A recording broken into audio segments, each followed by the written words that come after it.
welcome back, everyone, to the world of Coyote and Crow. I am here with my lovely co-host, Jade, to talk to you about conflict resolution today. Hello, everybody. I'm speaking to you through a picture. Unfortunately, I did have some internet issues, so I am unable to use video, but we have technology, we have phones, that's what phones are for. So I'm still here, so happy to learn more about conflict resolution in Coyote and Crow. For those of you who don't know me, I am a host, content creator, and cosplayer, and a producer. I do a lot of nerdy things, and you can find most of them as my username below me. But Logan, please introduce yourself. Of course, I am Logan Bose. I am descended from the Absolga tribe. I am one of the writers with Coyote and Crow, and I am just always happy to talk about it. I can be found at Logan Bose on Instagram and at Akichiwe on Twitter, though I don't use that one any amount in particular. Uh, but are we ready to go? Heck yeah. Excellent. Now, today we are going to talk about combat, including various other things. And I think if you're following along on a book, we should be at about page 300.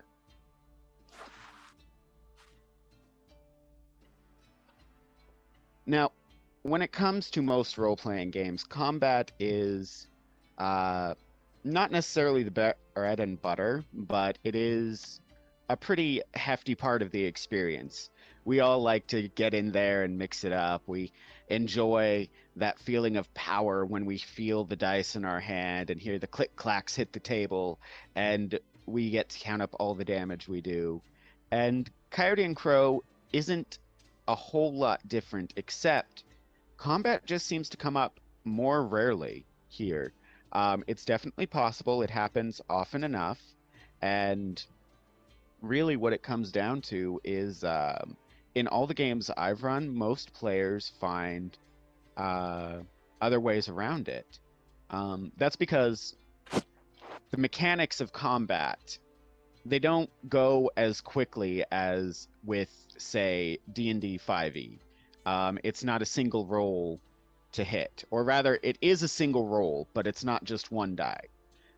As with everything else in Coyote and Crow, you generate your dice pool, which tends to be either melee or ranged, plus your ranks in any weapon you have, and that can be anywhere from 3 to 12 dice. Anything above a target number 8, or no, target number of the opponent's physical defense, unless you're hitting them with a mind power or a spiritual power, counts as 1 point of damage.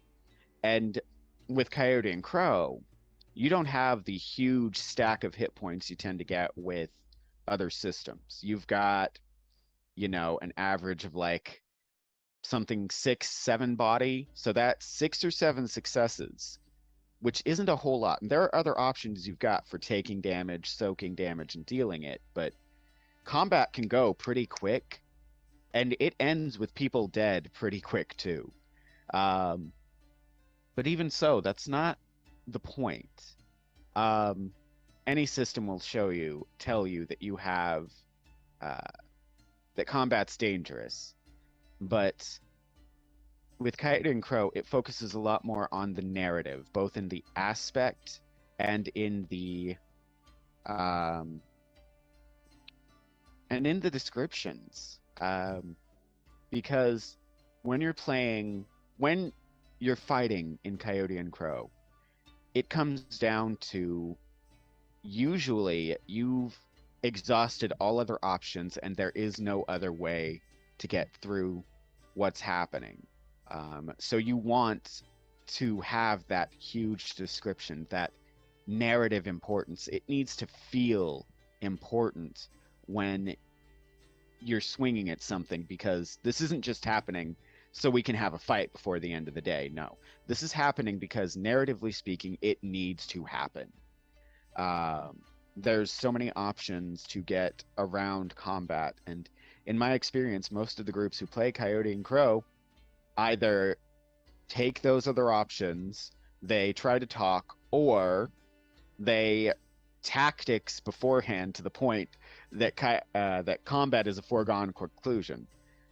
It's really hard to it's really hard for combat to get more than a round or two in when, you've got your tinker pumping gas, sleeping gas through the air, and then you've got your warrior firing arrows from outside at anybody who manages to get through the gas. Like, combat just isn't a thing at that point. And yes, that is an actual example that happened. Um, but yeah, combat with Coyote and Crow should hail back, like most things, to the old native stories. You're not focusing on the gore, you're focusing on the, I don't want to say joy because that's wrong, but you're focusing on the heroic import, if that makes sense. Yeah, like the courage and like the strength and the positive, or I guess the traits that like will have you succeed in like this narrative and the story. Exactly. Yes. This is something where um, there is a reason for this fight. Uh, Chances are it's something that couldn't be avoided. And I said it before, but once again, a lot of times I play 5e or, you know, especially older editions because I've been playing since second, that when you meet for a session, a lot of times there ends up being combat just so we can have a fight and roll dice before the end of the night. Uh, and it's not so with Coyote and Crow because there's so many other ways to get around it. There's so many other options. It is such a different kind of alien world that this combat first mentality doesn't really serve you. Um,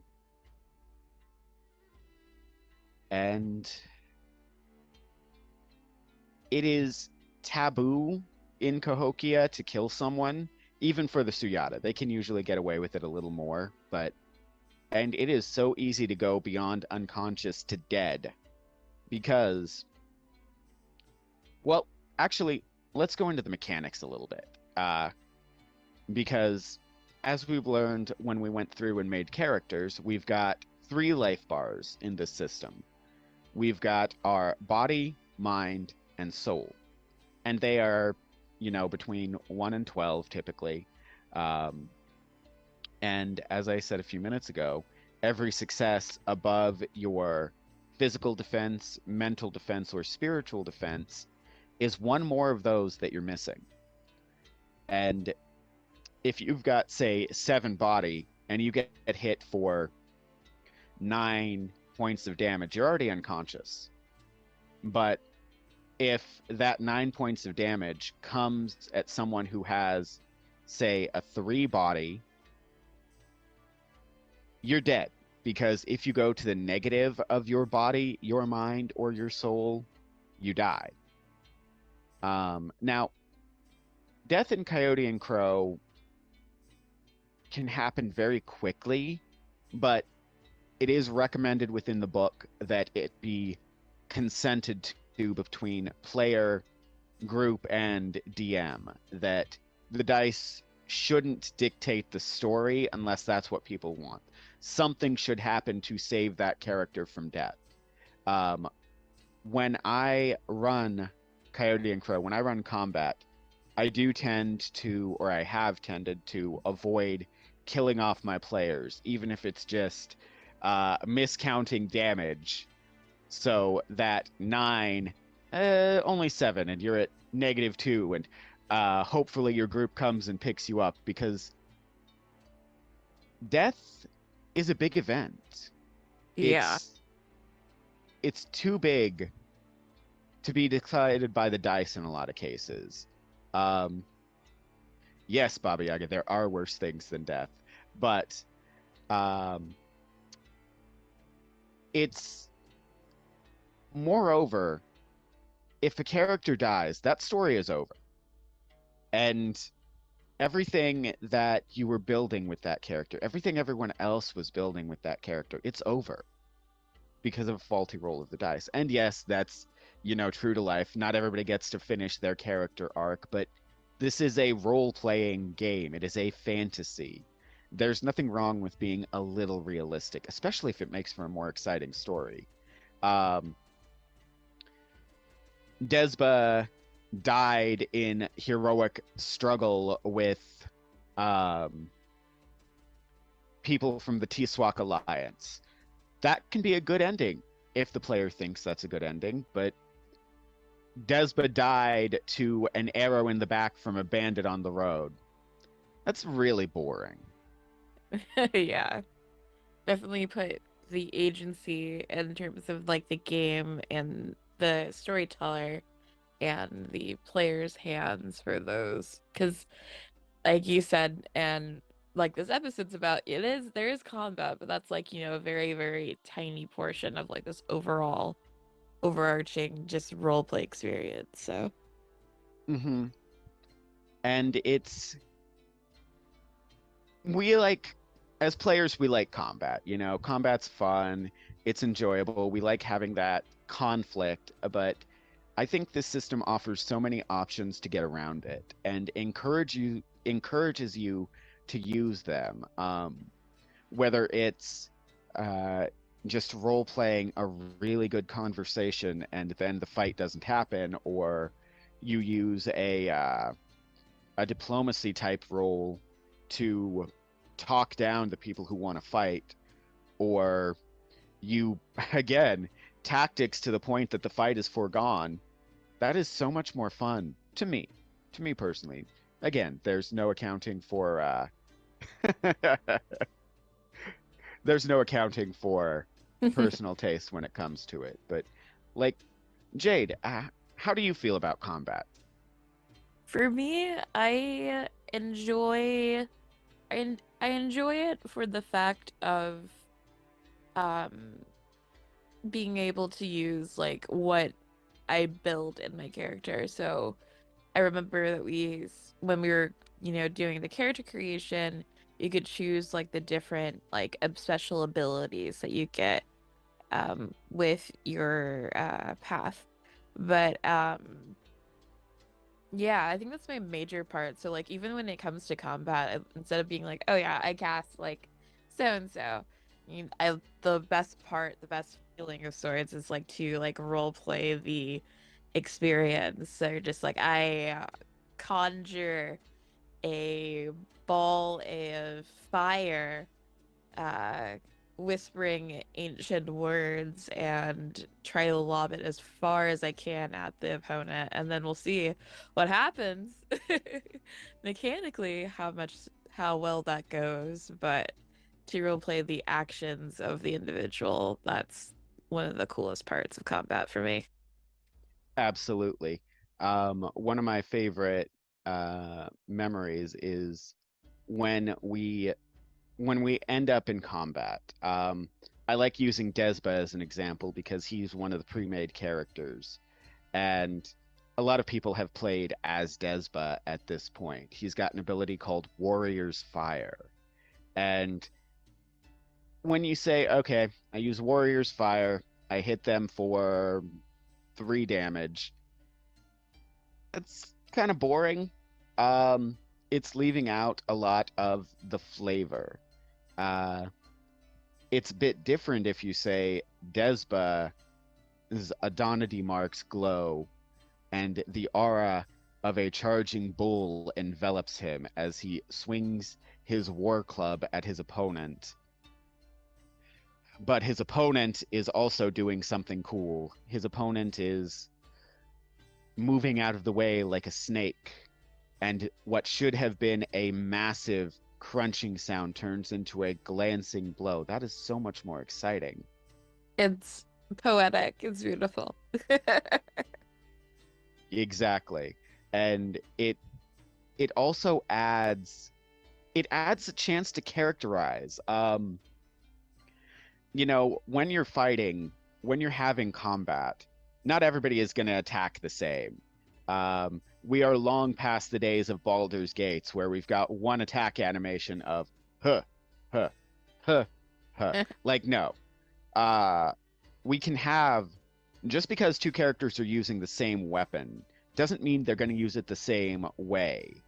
Um, that example with the War Club, I know at least one player loved to talk about how Despa specifically came down and then up because that was the way he learned it. And a different player playing the same character talked about how every attack roll um, really represented a bunch of attacks and only one of them got through and hit because Despa is so enthusiastic that he's just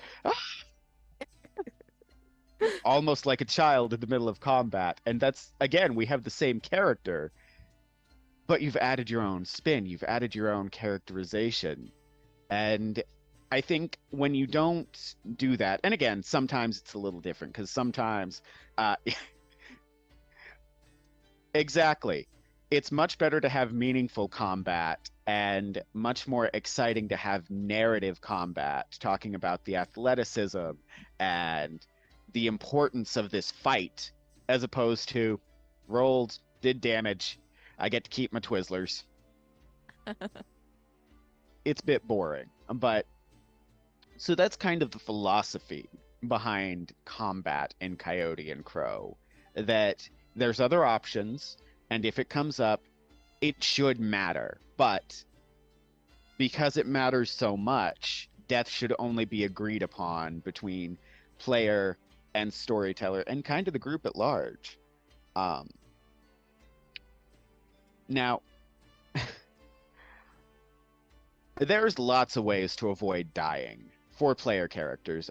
Player characters get access to a mechanic that's not really accessible to NPCs, or at least your typical NPCs. Some NPCs are special, but that's called the fortitude. Yes, Abelok. There does come a point at which everybody is aware of how you're doing your thing, and that comes with knowing the group and being together. So we don't always need that description. We we can get the fifth and the sixth time what's happening, but still, uh, because that is what happens when you've got a good group. You remember. But anyway, um, players have access to a mechanic called fortitude, and fortitude essentially means when you get hit and you take physical damage, you can shift some of that to your soul rather than your body. And that represents the fighting spirit, the warrior mentality, the ability to keep going in the face of being hurt so badly. And you can do that at any point. It's literally anytime a character takes body damage. You don't have to pay for it. You don't have to spend anything to activate it. You get hit, you can shift some to soul. Now, I always loved the flippant imagery of, "Ow, you hurt my pride!" Uh, and yeah, that's kind of what it represents, is maybe the attack that was you still blocked the attack, but it shouldn't have hit in the first place, and you are really pissed about that. So your mentality takes a hit instead. But Like it also... Oh, go ahead, Jade. like you're like, yeah, meant, or for lack of a better term, you're shook. Yep, you are shook. And there's also...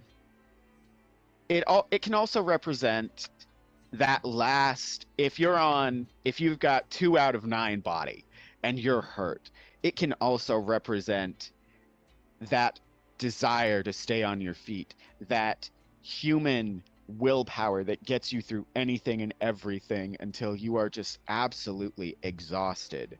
So, technically speaking, your body isn't your only life bar that can take physical damage.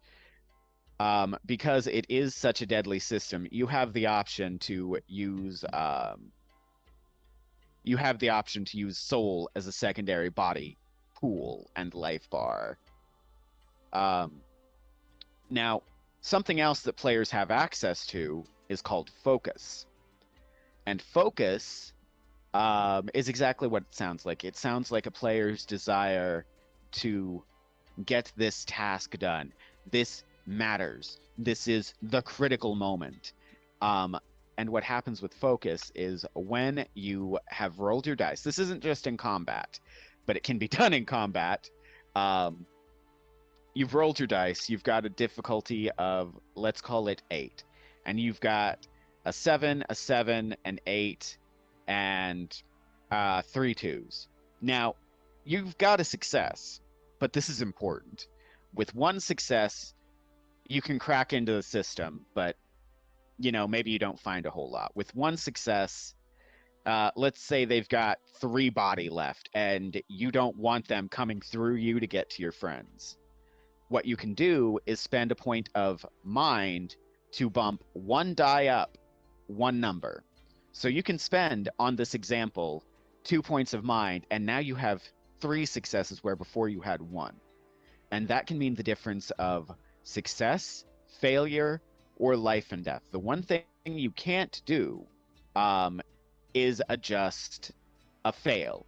A 1 is a 1 is a 1. Now, you can even bump that up to a 12. Personally, when I run the game, I don't let those 12s go to criticals, but and re-roll. But that might just be me being a bit of a that might just be my coming from older systems when I run. Go ahead. I was just agreeing. Yeah, because a critical is a critical. And anyway, but that's fortitude and that's focus. It's kind of two sides of the same coin. Well, number one, it's player agency, like, no, this role is important and I need it. But it's also that moment of heroism that comes in so many stories, from things as old as pre-Columbian American and older from other civilizations, to as recent as some of the latest blockbuster and action movies. It's John McClane deciding that regardless of how beat up he is, he's still going to keep going. It's Naru in Prey managing to just barely avoid the Predator. It's that heroic spirit that drags you through when nothing else will. And it's some of my favorite parts of the game. But mechanically, actually, I don't suppose I've described combat mechanically yet, have I? Um, so, well, I suppose I did just a little bit, at least the bare bones of it. Although, let's talk about initiative, because none of this matters until we figure out who goes first, right? With initiative, you've got your initiative score, and that is a derived statistic, meaning that it comes from your primaries, and you have your number. Let's say you're playing somebody like a 10, and you've got 11 for your initiative. What that means is you can decide to put yourself anywhere between 1 and 11 on the initiative tracker. All of that, you can put yourself anywhere. And that gives you a lot of choice, because the higher your number, the faster you go. But there's value in being able to say, no, I'm going to sit back and wait and watch what's happening. There's also value in deciding that you are going to go at the exact same time as your buddy over here so that you can hit on 2 opposite sides at the same time.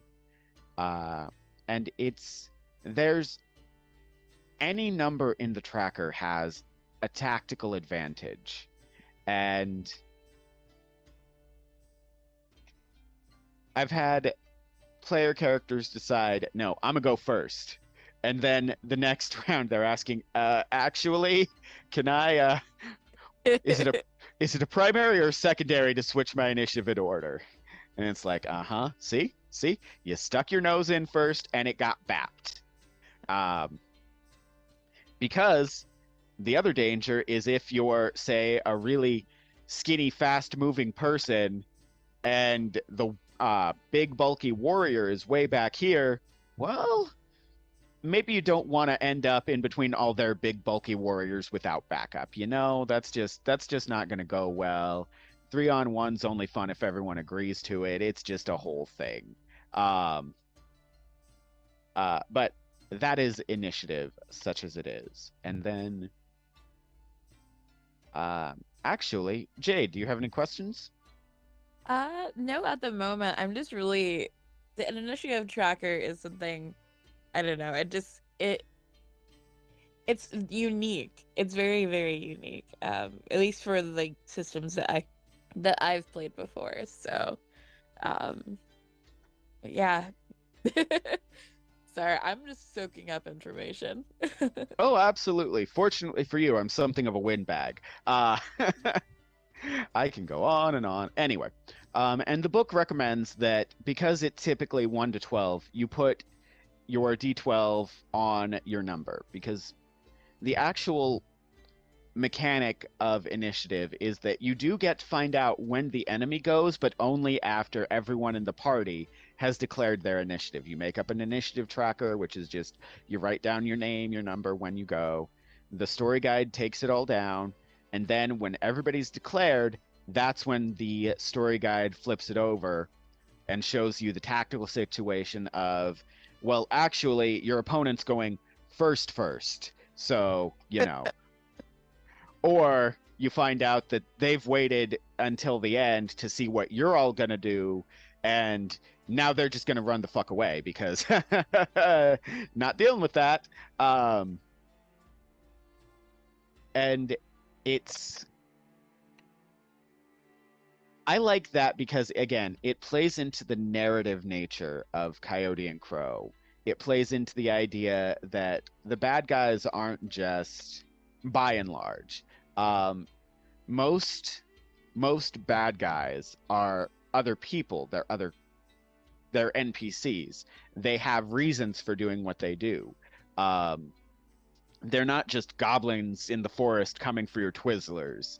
Uh, they are um, people who decide that your interests are against theirs. They're people who decide that you have this piece of information they need and they're going to beat it out of you. They're people who work for someone who wants you dead.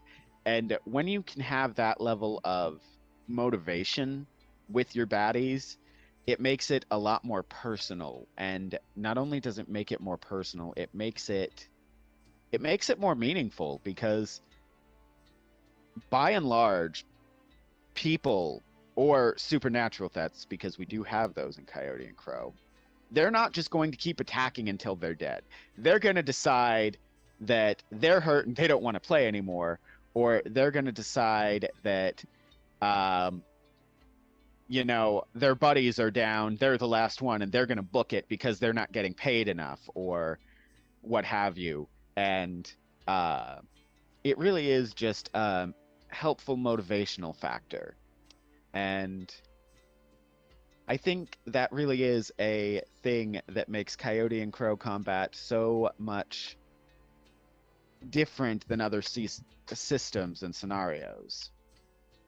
Yeah, definitely. Especially, yeah, like the option of like even the enemies trying to see what's happening and running away and it not being like, oh no, they're like running away at like 10 feet per second and but or like no one like the or the opposite would happen sometimes where Hmm. say you'll run into like a mob of creatures who, or one, they're creatures, so it's a lot different than combating, like other people. But then you see you're interacting with these creatures, and let's say it's a very high level character, and then they one shot, and then suddenly through the mechanics of the game, although that's still up to the storyteller, uh, the other people will continue to still attack once they see like that level of, I guess, a combat ability. So Hmm. having combat be more of like for almost like a good action scene in like a movie or a TV show, but like just verbally narrated. So of course, if you are going after all the super cool, amazing player characters and it's not looking too good, then that definitely will affect your strategy. But having their own motivations and their own reasons for doing so adds way more stakes and, like you said, makes combat such much more of a big deal than other systems. Absolutely. And there's something to be said that this is, narrative stylings. But I think it's relevant to talk about here because this particular system encourages it so highly. It gives you all these tools of, you know, what to do before combat, how combat works. It gives you so much it talks so much about how the importance of narrative and the feelings that we're going for when we're playing, because we're not just playing to roll the dice. If we want to roll the dice, we've all got enough dice that we can sit there and roll to our heart's content. We're playing, when you think about it, we're playing so we can tell this story. We're playing, the way I love to talk about role playing games is no matter what you're playing, but especially with Coyote and Crow, we are telling a story about each other to each other. Um, and the story guide's point here is to set the world and give the players something to interact with. And it's a case where the more you put into it, the more everyone is going to get out of it. So you can run, your standard combats, and you can have that, be over after a few swings of your sword, and it happens, and some people are fine with that. That's cool. That's not typically what you're going to get out of Coyote and Crow, though. You're going to get stories about people because by and large, most enemies are going to be other people. As I said before, there are supernatural threats because in Moccasin, we're kind of post dystopian almost, and you've got things creeping out of the shadows. You've got things because people are just now able to step foot outside of their cities and have a reasonable expectation that they're going to make it back alive. So they're starting to explore. They're going further. They're going deeper. They're finding other places to be, and they're coming into contact with things that they either haven't seen before or haven't seen in centuries, millennia. Things that are just so far into the realm of legend that their real names have been forgotten. And these things, they don't just attack your mind. They don't just attack your body. They can attack your soul. Um, and that is a lot more exciting to say than, oh yeah, they can do body, mind, or soul damage, right? Much more terrifying as well.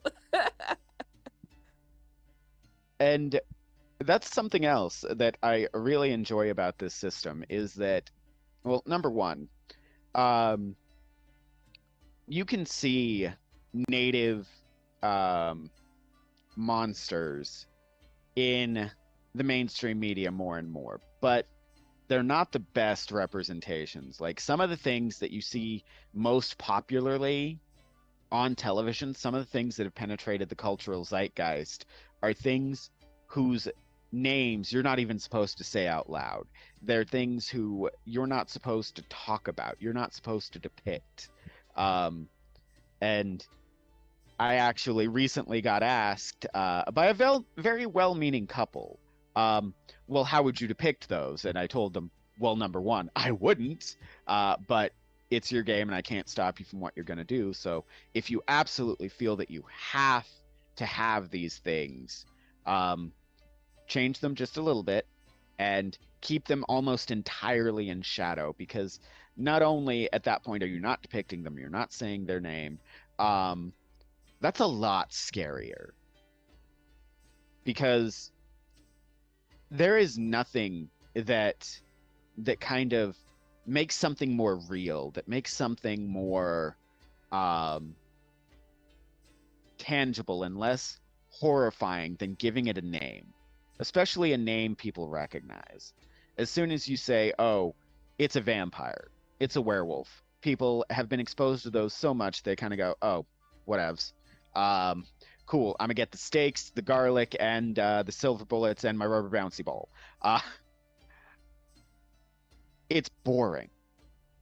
But if you call something a blood-starved beast and only talk about the aftermath and how, maybe you've got some NPCs that start disappearing or player characters wake up away from the group missing body parts, or that's a bit extreme, but still doable because the technology in moccasing is such that you can replace them or regrow them. Uh, but it is so much more terrifying and so much more respectful to the old stories and the old storytellers than saying the name. Um, and yeah, Coyote and Crow has plenty of native monsters and native inspired monsters that are sourced ethically, let's say. You're not going to find things that you're not supposed to talk about or depict in the book so far. What people do on their own, people are going to do on their own. But, you know, uh, the point of that is that we do have so many supernatural threats. We have, like just recently, I ran a story where the players encountered Ninian, the Stone Man, and he's got a very strong presence in a lot of cultures. Not my tribal heritage, but one that makes him a very specific kind of force, a very specific kind of threat, and one that's a lot scarier than, just doing a boring oh, it's a goblin, or oh, it's an ogre, a troll. Um, because there's something to be said for different monsters serving different narrative functions. And it's it's refreshing to be able to have these kinds of things, to fight not just your typical fare. And I think that it gives you a lot more reason to be more creative with how you deal with them, because so many native stories are about how these things beyond the pale, these extra normal creatures, can't be killed with conventional weapons, with conventional means. You've got to get smart, you've got to get clever, or you've got to make deals. And I think that is a big strength, not just of the combat, but of the system itself, that it Oh, does encourage you to do so much. deals. Let's talk more about that. Okay, so in these old stories, a lot of times to take on certain kinds of supernatural threats or paranormal monsters, you've got to go and get help, either from neighboring tribes, and it's a story about coming together to overcome a greater threat, or you have to go and seek a vision, or you have to go and otherwise get some supernatural help to fight the supernatural thing. You have to retrieve a hero's bow. You have to get blessings from something so that you can stand against, um, because that is what a lot of stories from native cultures are about. That, yes, the individual is fantastic and you absolutely should strive to be the best you can, but you can't do it alone. And that's another thing that they have in common with role-playing games. Uh, Most of the time, we're not going to talk about systems and how you can break or pun them and, take over the show. Not the point. Um, but with systems like this, it's about community. It's about a team. It's about um, it's because if you stand on your own against even Ninian, it's not going to go well for you. He's got insane physical stats.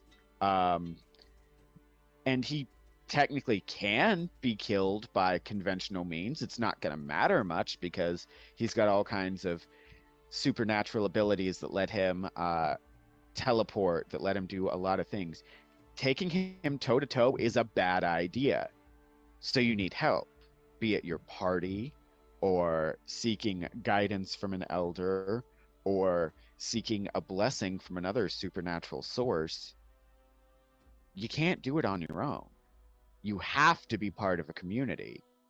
Um, and that's something that I actually really, really love about this system because as you go through and you have combat, the book and the system encourages you to look for solutions beyond the obvious.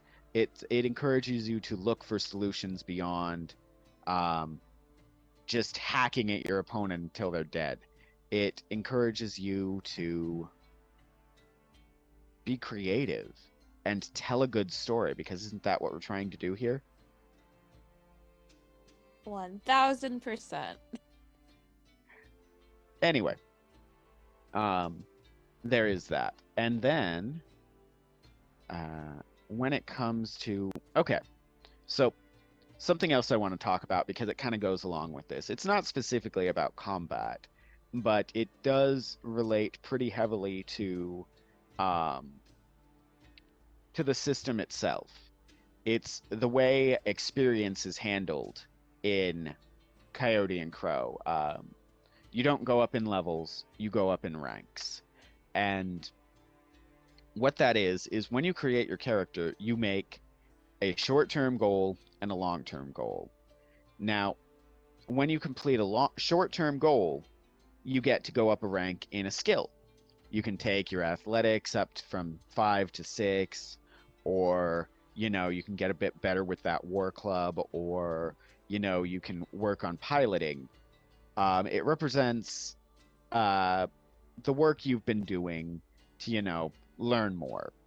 But if you finish a long-term goal, you can go up a stat rank, you can go up a skill rank, or you can choose a new Adonity ability to learn, depending on what you and the story guide come up with. It should be something thematically appropriate because, again, this is about the narrative. It is about showing this progression of people from, everyday citizens of Cahokia to heroes to grand characters that are worthy of legend and story. And eventually you can get to what's called legendary ranks, which I'll talk about at a future episode.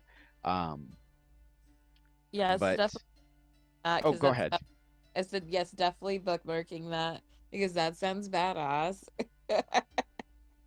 Well, just to kind of be very quick about it, it is exactly what it says on the tin. It is getting to the point of an ability where you are a legend with it. You are it's the difference between being a normal knight and being Lancelot.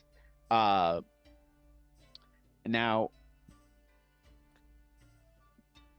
the legendary abilities they're not something to just get handed out like candy. They matter, and they should matter. Um, and it's Anyway, like I said, I will talk a bit more about them at a future date because they are more complicated than that. It's enough to just say they are what they mean. They help you portray a legendary figure or a figure becoming a legend.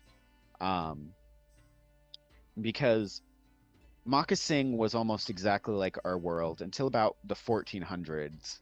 Um, and it's been 700 years since then. Technology has developed and, leapt forward, and a lot of it was just used to keep the world and these dark creatures at bay. But now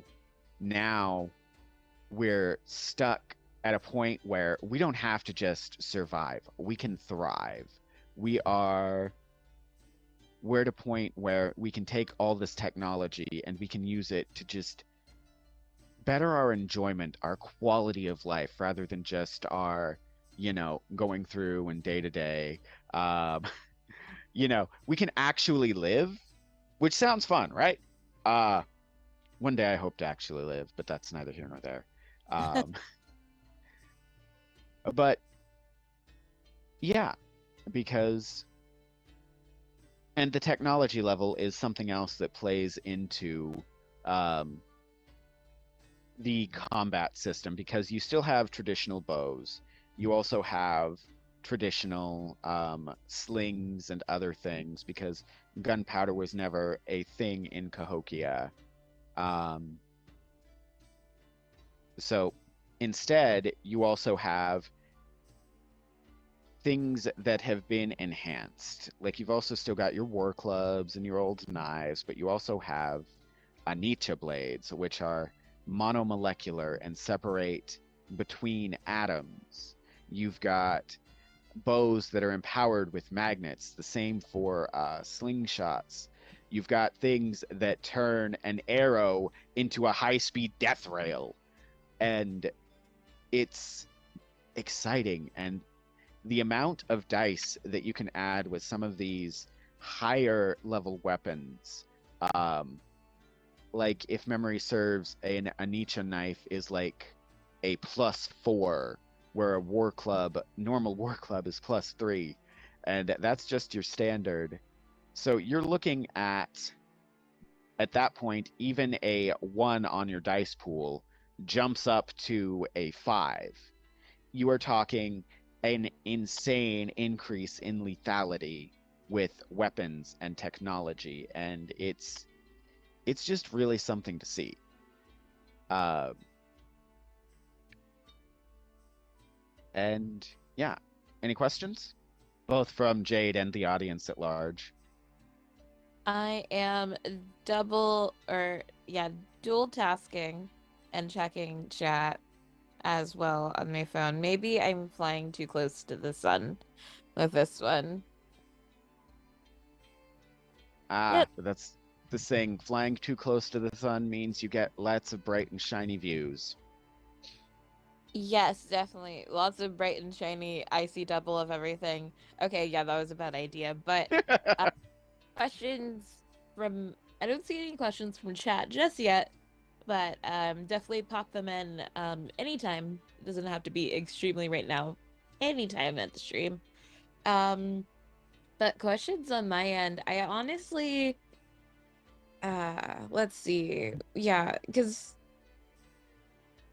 I guess I'm just so curious about more of the interactions and combat when dealing with like these unkillable entities of sorts. So, how exactly would someone um like get a blessing from another deity? What would that look like? The blessing look like on like a character for combat, that kind of thing? Because that's Well, a very, very unique thing.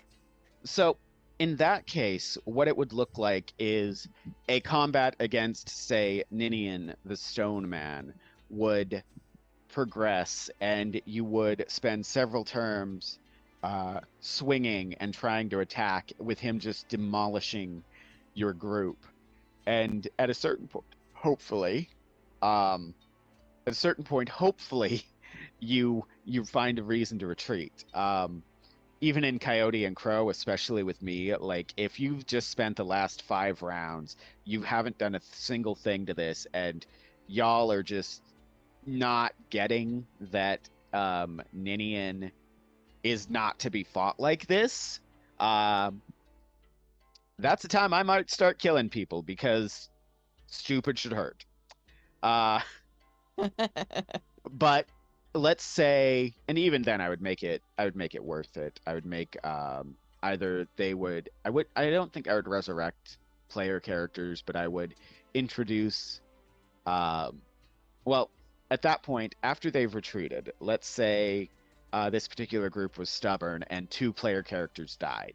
Um, I would have them do a knowledge folklore roll to see if any of them know what this thing is from stories. Or they could do a computers roll to find out if they could find sightings and accounts of this thing. Or they could do a farming roll, and maybe that will tell them something their grandmother used to say about how the stone man ruined the crops. But it would point them towards, it would give them the name of the creature. And when you have the name of something, like I said earlier, it gets less scary, it gets more real, it gets less a force of nature, it gets to be an entity in and of itself. And at that point, it would be, um, assuming the knowledge folklore roll, for instance, got enough successes, it would be, um, here's how it was dealt with in such and such story. They sought the aid of a raven priest, which is a very dark and taboo figure and shouldn't really be interacted with in most scenarios, but, you know, it's a situation where the enemy of my enemy, while probably still my enemy, is still the better option. Uh, and that would be going to the raven priest, and in that case, one of the players might get to play the Raven Priest because their character died.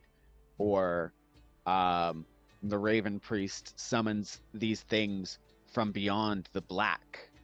And now they have help in the form of dark creatures that are now played by their former friends. And it really would just be role playing through and telling this story about how they had to find help. And maybe it wouldn't be a supernatural threat. Maybe they go back to the Cahokian government and are like, there's a thing that none of our weapons work on, and we're terrified. Can we please fix that? Because it's like sitting right on a main road, and that probably shouldn't be a thing. And the government's like, okay, here, we'll dispatch these 2 Suyata and take this super special technology that we're trying to use, but be careful because it's dangerous. Like, there's a lot of things. Or it could just be that they go back to their grandmother and they listen to the stories of the Stone Man again, and they hear that last time it had to be stopped by being sealed beneath the earth salted with the blood of a woman to keep him bound, because the stone man hates women, and he will not go above the ground because he doesn't want to touch that blood.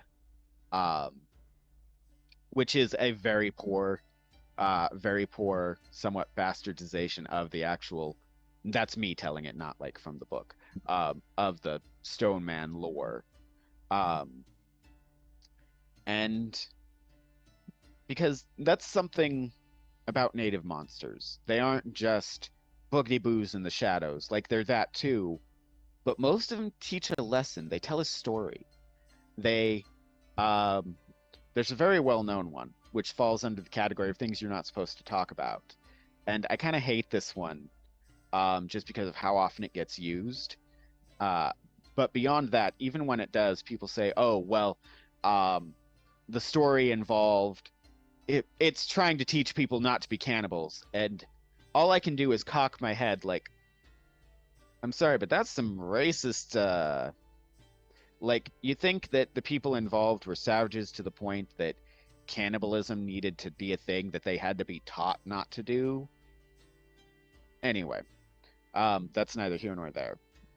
Uh, but it does have a story, and one of the other interpretations is it teaches the point, it teaches that gluttony only makes more monsters, that taking too much, taking more than you need, just turns you into something terrible.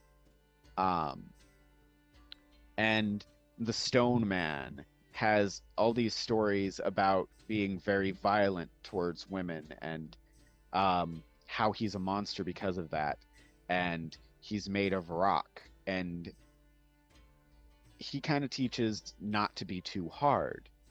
He teaches he was an enemy of toxic masculinity before it was a thing by being the distillation, if that makes sense.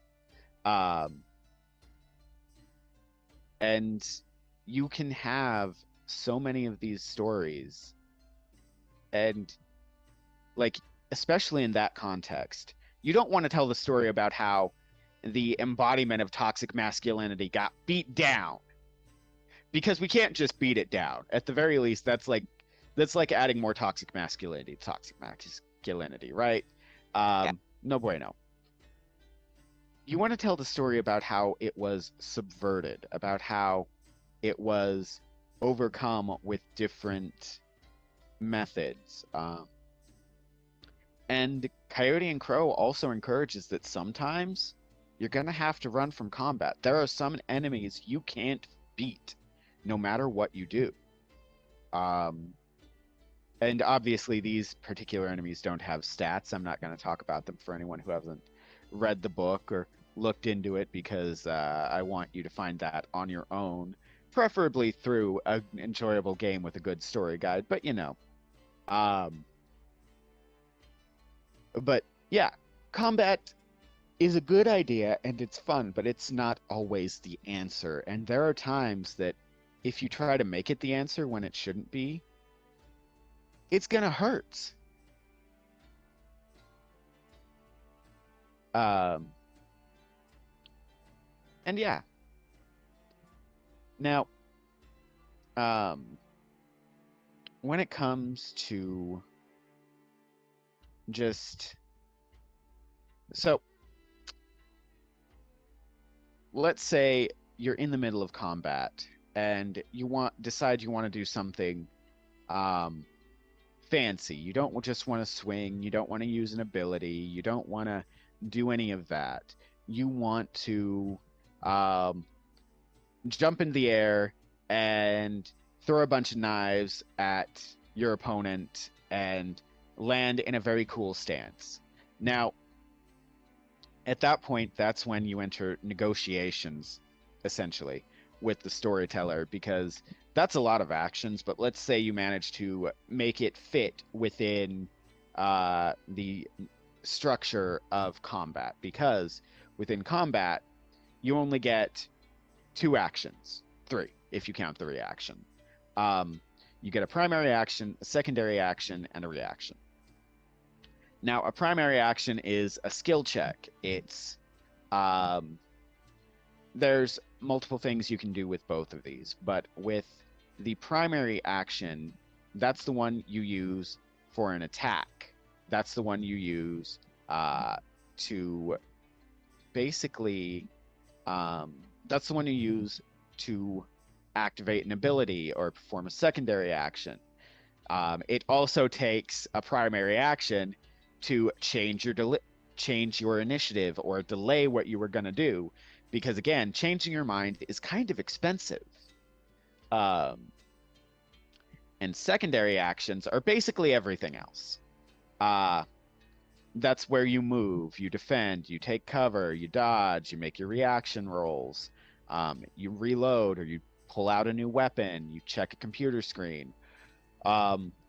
I usually let talking be a free action so long as it's not too much that it could conceivably delivered in the same amount of combat, but technically speaking, speak to an ally is a secondary action.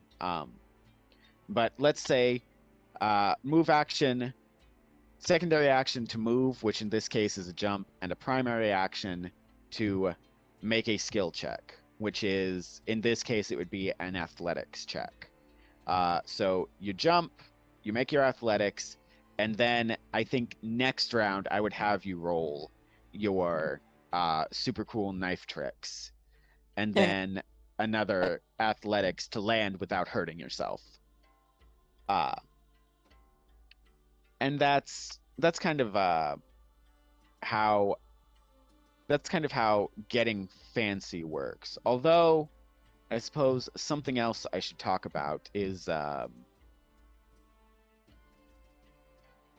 ranges, because movement and ranges work a little different in Coyote and Crow. They've been abstracted. Uh, Basically, when it comes to ranges, you're looking at close range. You've got a couple options. And it is So, a lot. Go ahead. So they're non-numerical. Right. If you want to decide that you don't want to play the abstracted version, because it can get a little, if you lean too heavy in it, you can definitely run it off of feet and movement. But as it stands, the system adjusts things in, excuse me, short, medium, and long. Now, short distance, short range, that's melee range.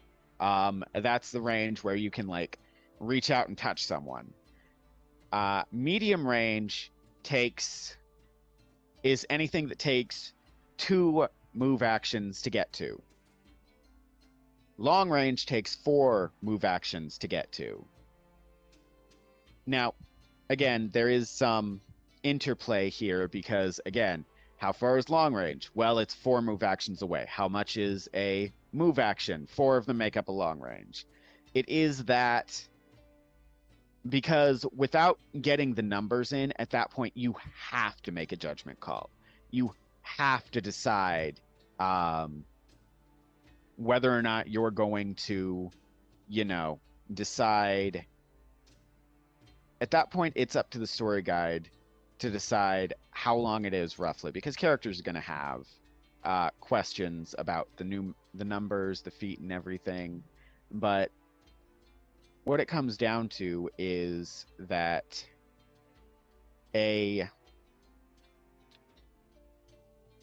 again, we come back to the narrative, because usually you don't need an exact measure of feet, because we're not actual snipers. We don't have to check the wind conditions. A lot of this is just the story guide having to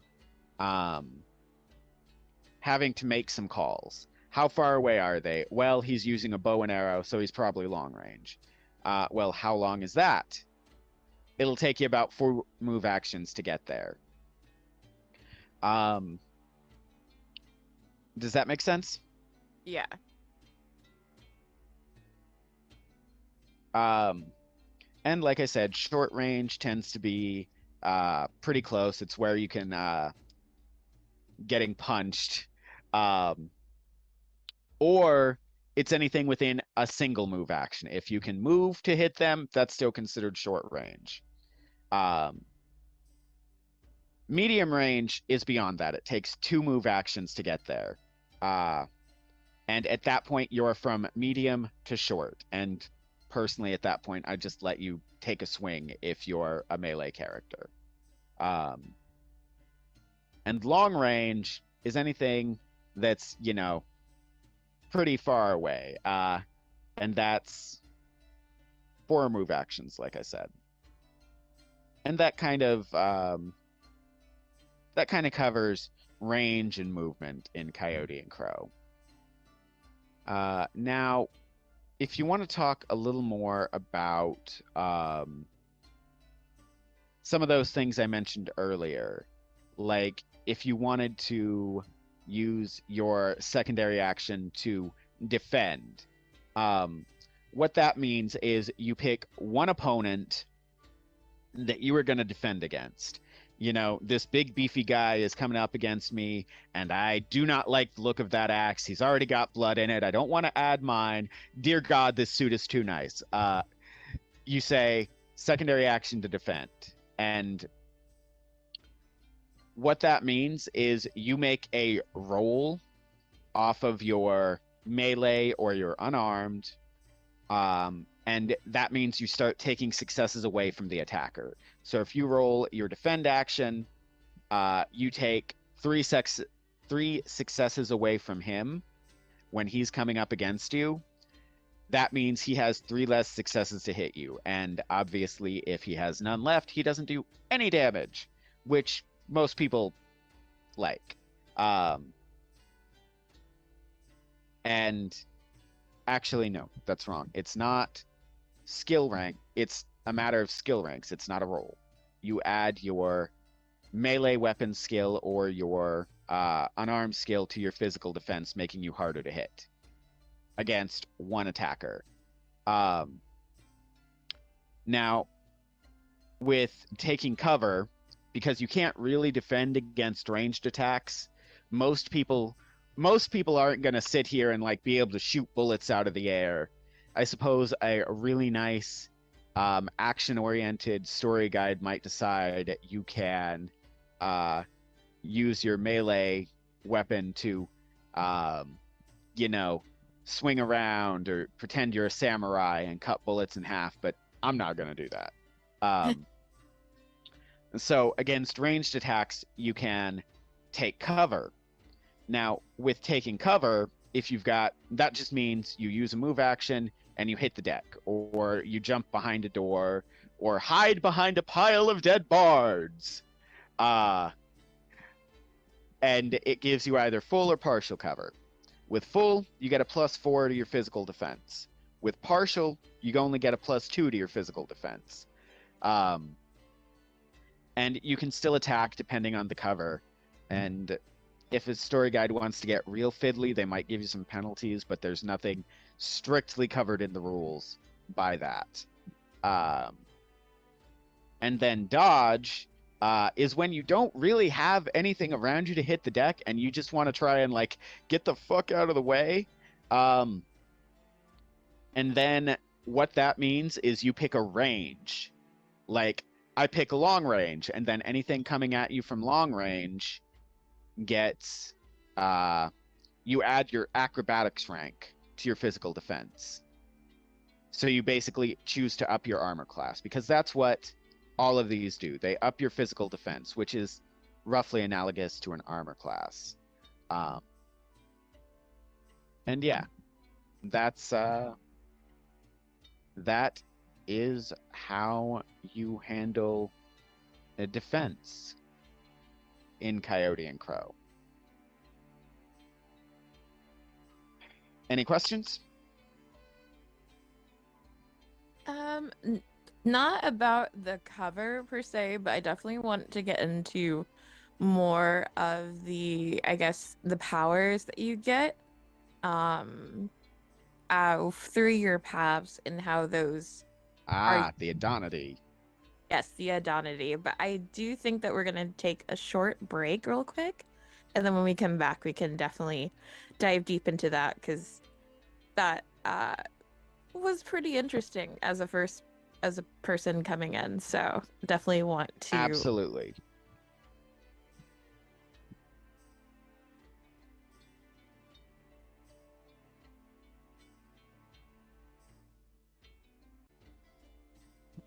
Hey y'all, welcome back. We're talking everything Coyote and Crow and combat. We covered a lot about turn order, initiative, cover, all sorts of types of things. But now we're going to talk about the powers that you get with the Adonity. So Logan, take it away. All right, so the abilities that characters can get through the Adonity, they're kind of strange. They came about when people of Cahokia and people of Moxing in general developed the Adonity process. They bonded humans with animals so that they became one as time went on. And it left these deep purple stains all over their bodies. Personally, when I run it, those marks glow when a person is using the Adonity ability that they have. Always And doing things when people use mhm. abilities. Great tube. And now with the Adonity abilities, a lot of people aren't quite sure if it's scientific or spiritual, and I've got my own interpretation. The book doesn't answer this straight out, but these abilities are rare in the world, oh, while about 97 to 99% of society goes through the Adonity, only about 1 in 5 person develops an Adonity ability, and every player character is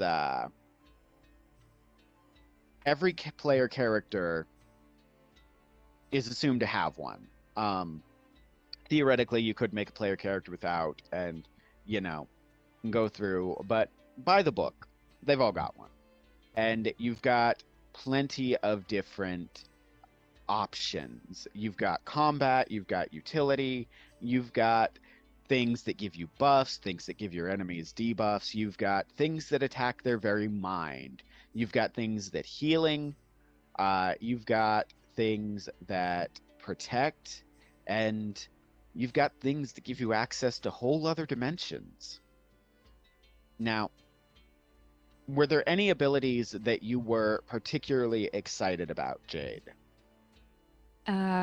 Oh man, I wish that I had my internet because I had my character sheet, and I chose my abilities.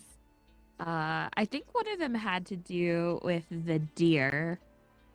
If my memory serves me correctly, because I had the path of the raccoon. Mm-hmm. Yeah, so I had a half a raccoon type of character, so I think there's something with deer's eyes. This is I apologize. Oh, it's all right. I think you're talking about Deer's Smile. Deer's smile. Yes, that's what it was. That was one of the ones that I remembered choosing. Now, with the Adonity abilities, typically speaking, I like to have the glow because it's a nice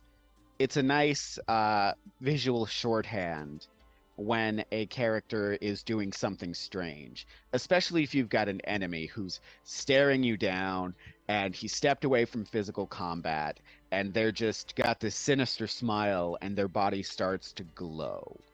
Um, it sends a message, but most of the abilities themselves don't tend to display in like a superhero movie fashion. Um, I do a little more of that because, again, I think it adds something to the experience. But by the book, it's a little more subtle, and that works. There's nothing wrong with it. But Deer's Smile, for instance, is it's kind of a calming circle. Now, what that does is it just soothes people around you. Um, you've got to spend a primary action if you're in an encounter, otherwise that doesn't matter. 1 point of mind and soul, and then you make a charisma plus will check. And the success number is dependent on the kind of closeness you've got with the people around you. But based on the amount of successes, it's how much and how long this calm settles over people. It typically lasts about 10 minutes for each success achieved, and when you're under the effects, to take any kind of violent actions, they have to succeed more on a willpower check, on a will check, than the initial character did to activate it. So it's got this buffer they really have to want it. And that's a little more up to interpretation, what constitutes a violent action. Because scheming against somebody else's personal or financial interest could be considered a violent action. It just comes up to it just comes down to negotiation between player and story guide.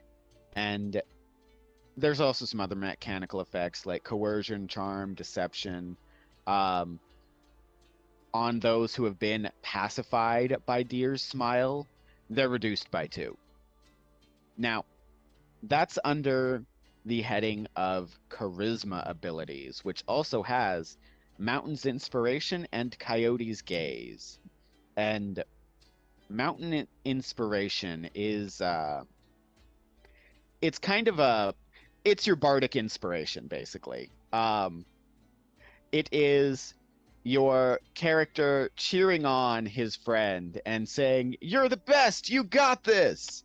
And he makes the character activating the ability makes a charisma roll. That many successes gets added to the player he's buffing successes for his next ability check. Specifically, because you've got to pick. It's not just whatever. It's you declare the character you're buffing and what you're buffing.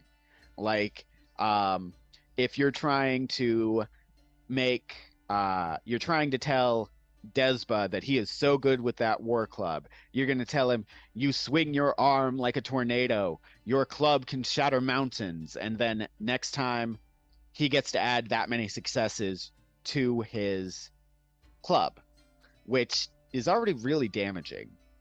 So yeah, you can take something and make it a massive success, or you can give someone a chance to do something they never could have done without it.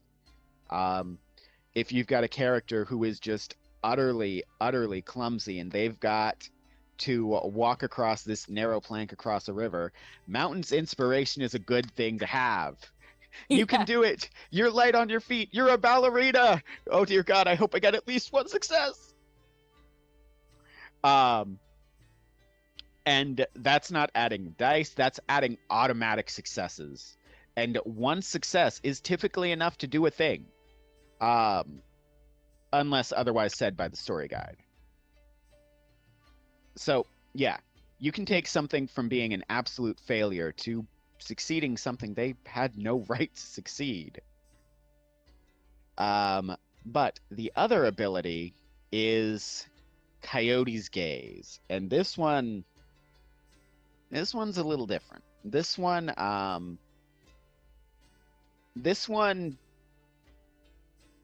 is very important for players to understand because it's a lot like, there's only a couple abilities like this. But this one can, this one involves empathy. When you use Coyote's Gaze, you create this sense of empathy and connection with another character or an NPC. Now, what this means is that they will look more favorably upon you. It is not mind control. It will not violate consent, but it is still kind of to go using it will-nil. You know what I mean? It's not a straight roofie, but it is like way too much alcohol, if you get what I'm saying. It's kind of taboo to use for obvious reasons. But it's a character who chooses they're going to use it, identifies someone, and they spend their secondary action if they're in combat, and 2 points of mind.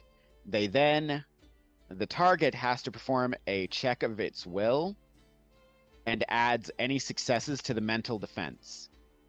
That is the number of successes for the character using Coyote's Gaze to try to achieve. So they already get a will check to defend, but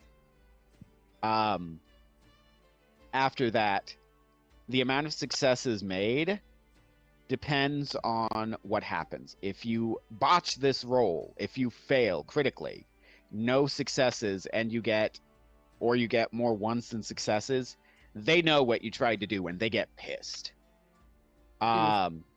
Because this is manipulation. It is. With 1 or 2 successes, you're a friend, you know. They'll do what they can, but they're not going to go out of their way for you. 3 or 4, they kind of feel like they're in love with you. They're putty in your hands. It is just this extreme, of course you would never hurt me. They'll betray friends. They'll quit their job. 5 or more, they will kill for you. They will die for you. They will do anything you ask them to do. And this is when it gets kind of, because it's not good. Not good. And that's where the importance of session zeros come into play. Precisely. And even within the description of Coyote's gaze, it tells you flat out that this is not okay to do without prior discussion. Now, when it comes to after that, we have will abilities. And will abilities are things like Wolverine's Resolve. And Wolverine's Resolve is all about overcoming pain.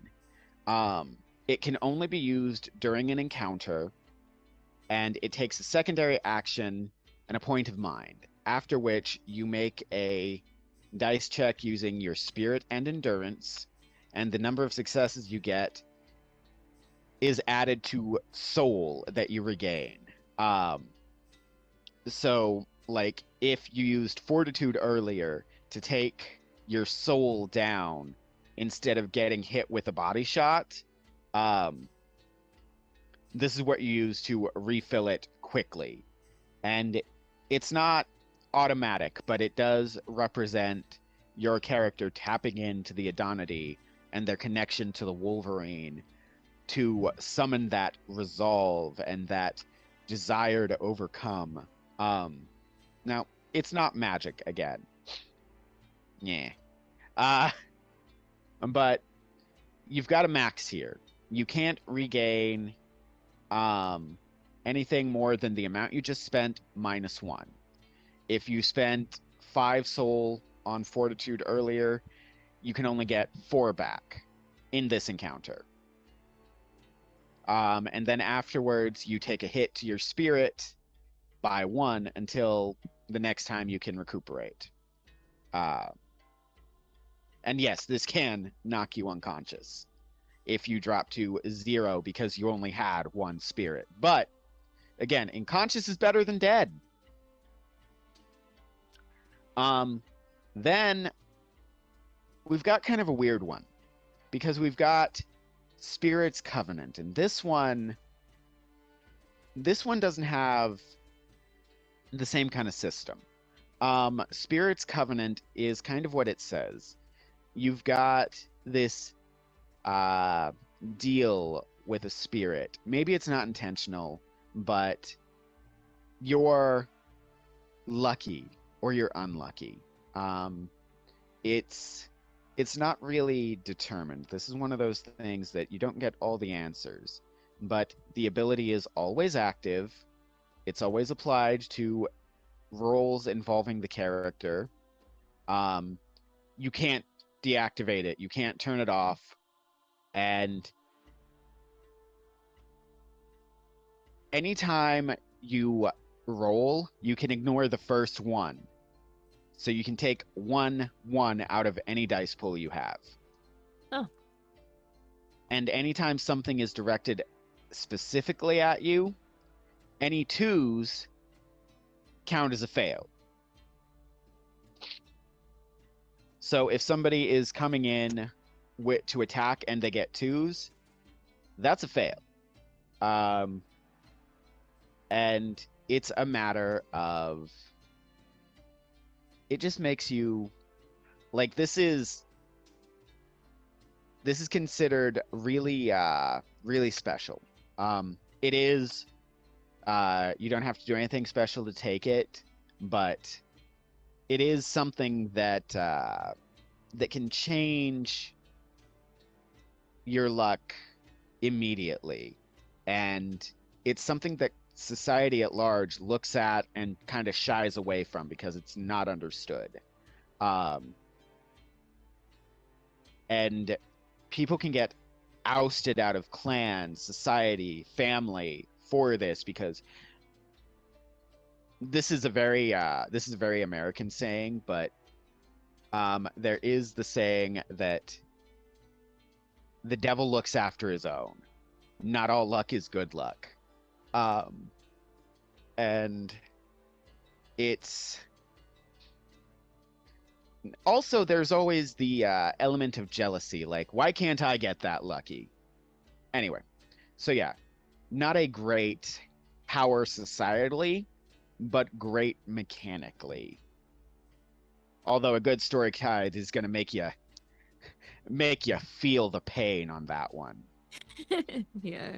This is really awesome that the powers not only have the combat perks and part of the character, but also thinking back to our like first episode of character creation, I'm like thinking of as a player, like, if I took this and this is viewed, so if I did take that feat with the luck, or that power with the luck, then perhaps that has made it something into a burden or something to a gift. So it just informs like the player about how their combat actually just always goes back into their main character and their main character experience. It's really awesome. Now, yeah, I actually really love it. I love how they talk about the societal implications of a lot of these powers, and I'm kind of glancing over a lot of it, unless it's super relevant, like with that one. But the last will ability is Owl's Watch. And Owl's Watch is essentially super reflexes, except kind of. So it goes beyond, it's more than just being like really good reflexively. It implies vigilance. It implies always being on the lookout. In the same way an owl can turn his head all the way around, you've got eyes in the back of your head. Now, if you're just walking around and you're not in an encounter, you activate it by spending 1 mind. And then for an hour, and you can keep re-upping it and spend more mind, but you can't be surprised. Anytime you would be surprised, you get a bonus on your initiative score that essentially cancels it out. And if you have to make any kind of reaction roll to things, you drop your success number, how difficult it is, by 3. Now, if you activate it during an encounter, you have to spend the point of mind and a secondary action to do that. And then you can add your perception and endurance to any reaction dice pools. So anytime you're making those reaction rolls, you've got a much higher chance than normal.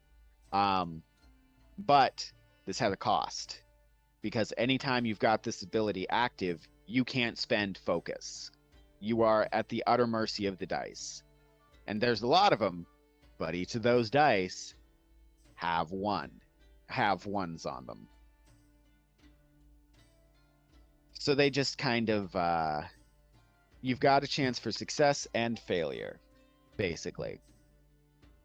Now, that is the end of the will abilities, and at this point, I'm going to go back up and start at the strength, because strength is kind of where everything started. So, the first strength ability we've got is called Power of the Bear, and I don't know about you, but I'm an 80s kid, and I always think of this as Brave Star from the old show going, Strength of the Bear! Because that's what it is. You spend a secondary action point if you're in combat and 1 point of soul, and then you can buff your strength. You make a will check, and for every success on your will check, you increase your strength rank by 1. Your derived stats don't go up, but anytime you have to make a strength-related skill, that you can add. It lasts until the end of the encounter or until you take a rest. And remember, you're not a god. The most you can increase your strength is you can make it twice what it is. So if you've only got a strength of 1, you can make it a 2, which is double. If you've got a 5, you can make it a 10. And if you don't do that, if you don't bump it as high as you can the first time, you can make another attempt later until you get to that max. But every time does cost the secondary action and the further point of soul. So you can totally pull a Dragon Ball and just stand there looking constipated until you're as strong as you can get. Just tell your party in advance. Yeah, I'm going first, but I'm just gonna stand there, just yelling. Yep. Right? I'll be ready. Then you've got Skin of the Armadillo. Skin of the Armadillo makes you tougher. You spend both of your primary and secondary actions, and you make a charisma check. For every success you get on that check, your physical defense goes up by 1 for 1 hour or until the end of the next encounter, whichever comes first. If you get a critical fail when using it, you lose all but 1 point of soul, and you can't use this ability again until you've rested. So there is kind of a potential downside. Warrior's Fire is what I was talking about earlier. And with this, Warrior's Fire makes you do more damage in combat. So your character actually, it's really more like a barbarian than anything. You go into a rage. You get bonus damage to strength. You get some other cool abilities, like you add a critical die automatically to strength-based dice pools. But you also have to make strength-based attacks as your primary actions. You have to. It doesn't send you into full warrior's madness where you're going to attack your friends unless something happens. Unless Unless the story guide is clever or weird, but yeah. You spend a secondary action, and you spend 2 points of mind. And then you don't have to make then you make a charisma check. And when you do this, you can't hold back. You can't stop. You've got to go full bore, balls to the wall.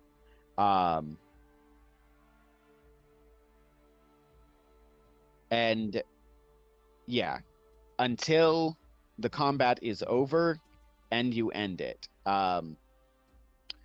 Now, to resist attacking,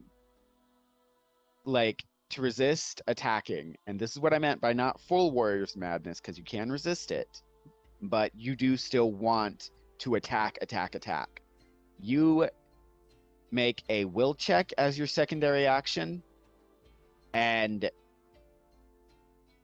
if the encounter isn't over, you have to spend your you have to make this will check to end the warrior's fire. If you make 3 successful will checks in a row, the rage disappears. You can't fall unconscious while you're in this rage, but as soon as you come out of this rage, you fall unconscious. And you can't do much about it. Like, it's an all or nothing thing. It is incredibly deadly.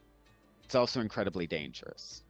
But that brings us to our agility abilities. And we start with Cougar's Grace, which you spend 1 secondary action if you're in an encounter, and you drop a point of mind. With that, you bump your agility. Speed of the Puma! Zoom. So for each success on that initial wisdom check, your agility goes up by 1. And it gets added into any skill pools. It's just like the earlier one with the bear. Everything that applies to that applied here with agility. Now, then we have Arrow's Wish. And this is your Hawkeye skill. This one is your homing missile ability.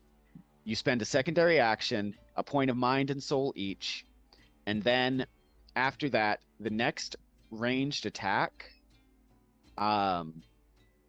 everything between a 2 and a 6 gets flipped. So a 2 becomes an 11, a 3 becomes a 10, a 4 becomes a 9, a 5 becomes an 8, and a 6 becomes a 7. And again, with this one, you can actually still spend focus if you need to. So you can still bump that up if you want. But it is almost anything you roll on this is a success, basically. It is very deadly, very dangerous, and it's actually one of my favorites. My character that I play has that and uses it a lot. And then you have Chameleon's Shine. And Chameleon's Shine is your disappear ability. It's not invisibility, but it is a lot more... You do automatically sort of blend into your surroundings. Like, there's not really... It's almost a synesthetic thing where you just kind of become part of the scenery. Mm-hmm. To do this, you spend a secondary action if you're in combat and drop a point of soul. And then you make 2... you roll a dice pool of your spirit, whether that's 1 dice pool of spirit times 2 or you roll your spirit twice, doesn't matter.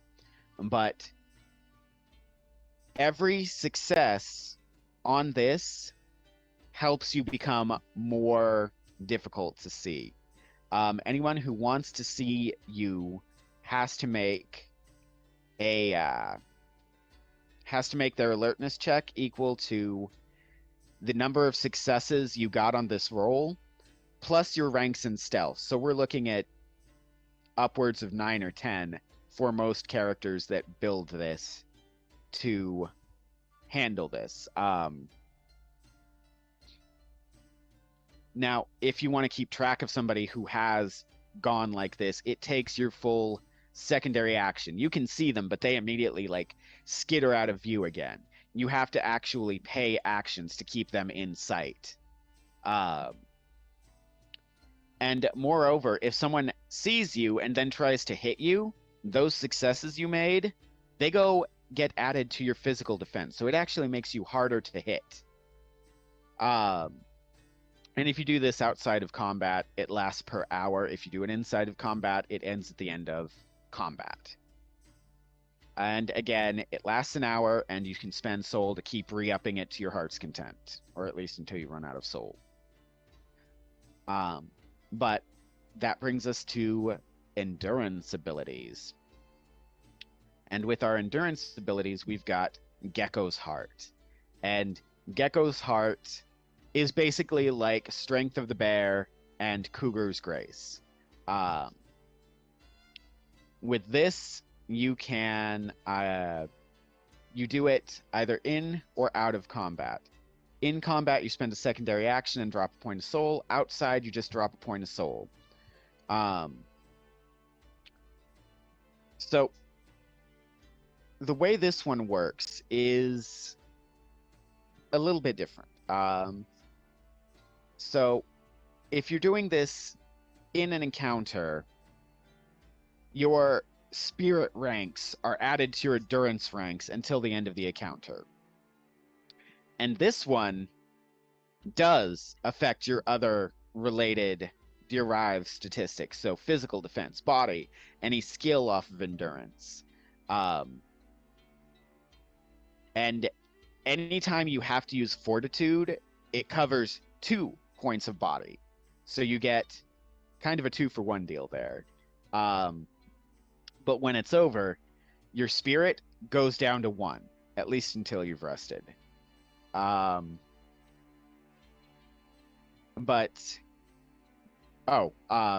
it's reduced by 1, not to 1. You can keep using it, but every time it does go down another 1 on your spirit.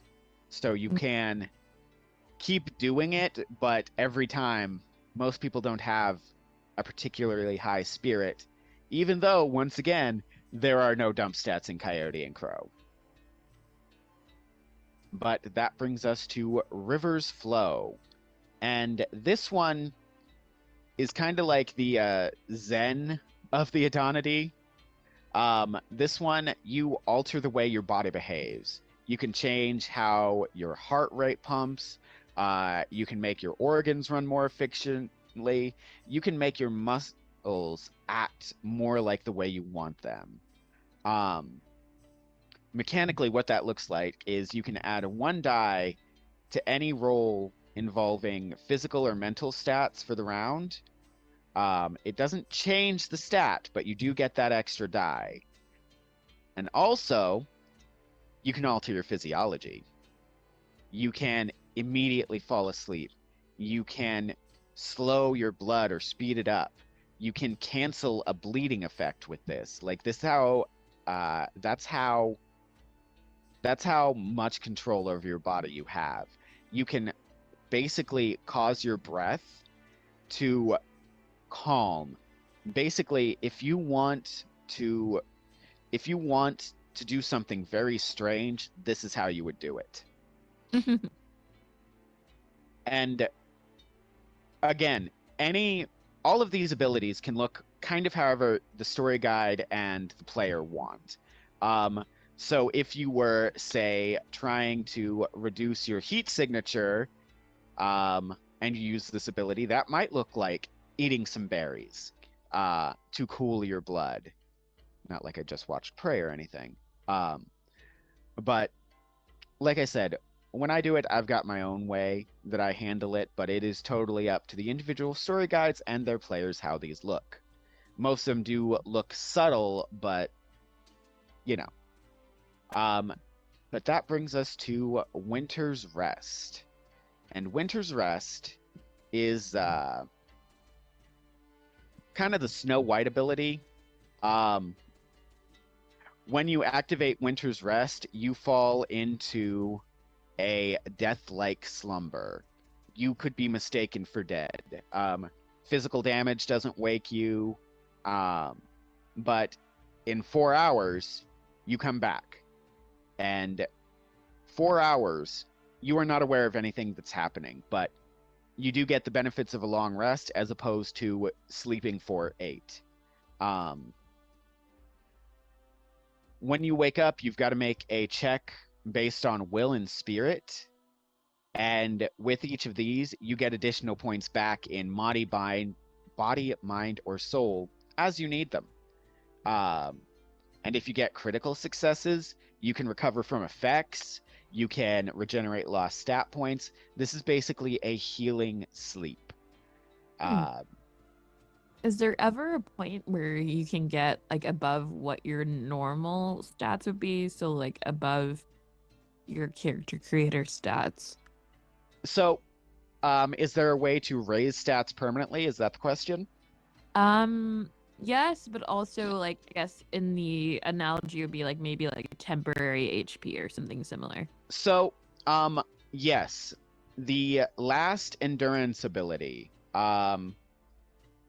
Gecko's Heart, does help you get more body. that one in specific will help you get more body, but again, you're paying for it out of your spirit when the effect ends. Yeah. And then, with that, we will get to the intelligence abilities, and after that, we've got two more. And actually, I suppose we are coming up to the end of our time here.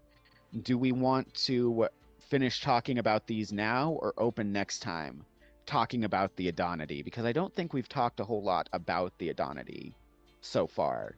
I think that that would be great to open the next episode that's deep diving truly into the Adonity. I feel like it's a huge core part of the game, so definitely making sure we cover all ground there would be lovely. I agree. I think that is a fantastic way to start that and an excellent example of what we need to work on next time. Yeah. That is a-okay. I hope that everyone in chat has learned something. And if you haven't already, but get the game, get the game, and also have fun with it. And we're talking about ways that you can potentially have fun. And I soon will be talking about how to storytell in this game. Isn't that, I believe, not the next episode, but the episode after Nope. that. The next episode is kind of a surprise, and yeah, the episode after that is the first part of storytelling in the world of Coyote and Crow. Yep. So definitely stick around for the surprise next episode and more. It's been lovely. I've been one of your hosts, Jade Valkyrie. You can follow me at Jade Valkyrie as below. And Logan, take us out. And I've been Logan. Again, you can find me at Logan Bose on Instagram. And I hope everyone has managed to get a little more information on this wonderful setting and this wonderful world. And is there anything else we need to talk about, Jade? Nope, I think that's all. I think that we'll probably raid someone soon. So definitely stick around chat. Awesome. Cool. And we are going to go a rating after this. And stick around for that. Other than that, I'll end this the same way I like to end most streams, by saying Chinook Diawagawik, which is the Apsalaga word for goodbye.